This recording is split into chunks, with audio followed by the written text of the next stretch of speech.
আসসালামু আলাইকুম ভাই, কেমন আছেন? ওয়ালাইকুম আসসালাম, ভালো আছি। আপনি আমাদের ব্যাচেলর সময় ঠিক কতদিন যাবত আছেন? আপনাদের ব্যাচেলার্স রুমে প্রায় ১ মাস যাবত আছি আমি। আমার একটা বিষয় জানার আগ্রহ ছিল। এর আগে দেখলাম যে আপনি আমাদের ব্যাচেলর সময় আমাদের টিপিক্যাল ৪ জনের যে বেড ছিল সেখানে ছিলেন। তো সেটা রেখে আসলে কেন আপনি ১২ জনের প্রিমিয়াম বেডে আসলেন? ওটা তো ৪ জনের ছিল। তো ওটা কমফোর্টেবল একটা রুম রেখে আপনি ১২ জনের রুমে কেন আসলেন?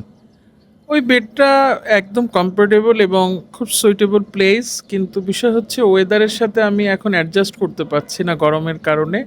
যার কারণে আমি ৪ তলায় শিপমেন্ট হয়েছি। এখানে এসির ব্যবস্থা আছে, খুব একই রেটও কম, সুলভ মূল্যে, একদম গ্রেট প্লেসে। মানে এটা ভালো চয়েসই বলা চলে, নেক্সট লেভেলের একটা ফিল পাওয়া যাচ্ছে এখানে। তো ওভারঅল আসলে ব্যাচেলর রুম আপনার কাছে কেমন লাগছে? ১ মাসের অভিজ্ঞতাটা আসলে কেমন? আসলে আমি অনেক জায়গায় থেকেছি আমার এই ব্যাচেলার জীবনে। এখন বর্তমানে যে রেট, বাজারের যে অবস্থা, সে অবস্থায় আমার মনে হয় বেস্ট চয়েস হবে স্টুডেন্ট এবং জব হোল্ডারদের জন্য ব্যাচেলার্স হোম। আমার মনে হয় একবার ট্রাই করা উচিত সকলের। জি, আপনাকে ধন্যবাদ।